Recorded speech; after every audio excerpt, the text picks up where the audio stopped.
আসসালামু আলাইকুম নাহমাদুহু ওয়া নুসাল্লি আলা রাসূলিহিল কারীম আম্মা বা'দ আউযু বিল্লাহি মিনাশ শাইতানির রাজীম বিসমিল্লাহির রহমানির রহিম লিইলাফি কুরাইশ ইলাফিহিম রিহলাতাশ শিতাই ওয়াস সাইফ ফালিয়াবুদু রাব্ব হাযাল বাইত الذي أطعمهم من جوع وآمنهم من خوف صدق الله العظيم।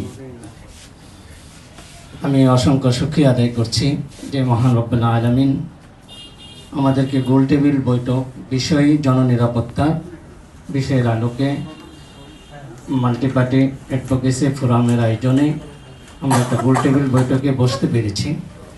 এখানে সবার নাম বলাও সম্ভব নয়, অত্যন্ত গুরুত্বপূর্ণ ব্যক্তিবর্গ, পাঠ্য অভিজ্ঞ ব্যক্তিবর্গ এখানে উপস্থিত আছেন। আমি যে বিষয়টা দেখেছি অত্যন্ত গুরুত্বপূর্ণ বিষয়। হস্তি বাহিনী যখন আবাবিল পাখির দ্বারা ধ্বংস হয়েছিল, ওই বিষয়টাকে আল্লাহ তাআলা কোরআনে এনেছেন। কুরাইশবাসীরা তারা শীতকালে শীত মৌসুমে তারা ভ্রমণ করত, সফর করত। তখন ওই সময়টায় তারা নিরাপত্তাহীনতা এবং ভয় পাচ্ছে যে তারা এই বৎসর সফরে যেতে পারবে কিনা। তখন আল্লাহ তাআলা এই সূরা কুরাইশের মধ্যে জানিয়ে দিয়েছে যে আমি তোমাদেরকে স্বাস্থ্য নিরাপত্তা, সামাজিক নিরাপত্তা এবং আর্থিক নিরাপত্তা, খাওয়া দাওয়ার নিরাপত্তা আমি তোমাদেরকে দান করেছি। সূরা কুরাইশের শেষ আয়াতে এই কথাটাই আল্লাহ তাআলা বলেছেন।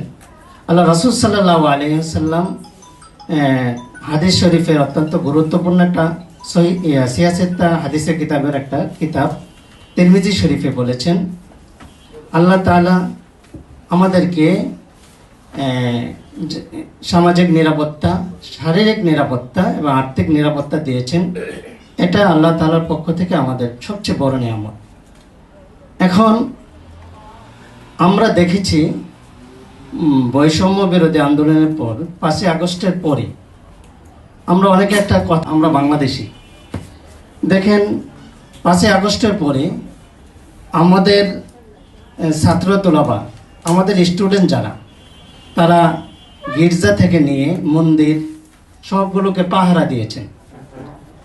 ধর্ম, ইসলাম ধর্ম একটি শান্তির ধর্ম, সবাইকে নিরাপত্তা দেয়। আল্লাহ তাআলা কোরআনও বলেছেন, রাসূল সাল্লাল্লাহু আলাইহি সাল্লামের হাদিসেও বলেছেন, এবং আমরাও চাই আমরা সবাই বাংলাদেশি, আমাদের নিরাপত্তাটা একটা তৃণমূল পর্যায় থেকে উচ্চ পর্যায় পর্যন্ত সবাই নিরাপত্তা যেন ঘুমাতে পারে, থাকতে পারে।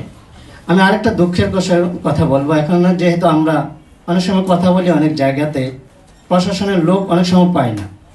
প্রশাসনের লোক আছেন, শ্রদ্ধেয় ব্যক্তিত্ব, আমি তাদেরকে আরজ করব। কিছুদিন আগে পাসপোর্ট অফিস থেকে আমার একজন ছাত্র, সে পাসপোর্টের ফিঙ্গার দিয়ে চলে আসতেছে, দুপুরবেলায় 1টার দিকে তাকে 2টা ছেলে ধরে নিয়ে তাকে ঠেকিয়ে তার মোবাইল, টাকা পয়সা এগুলো নিয়ে গিয়েছে। তারা কিন্তু কোনো দল বা না, তারা সুযোগ সন্ধানী।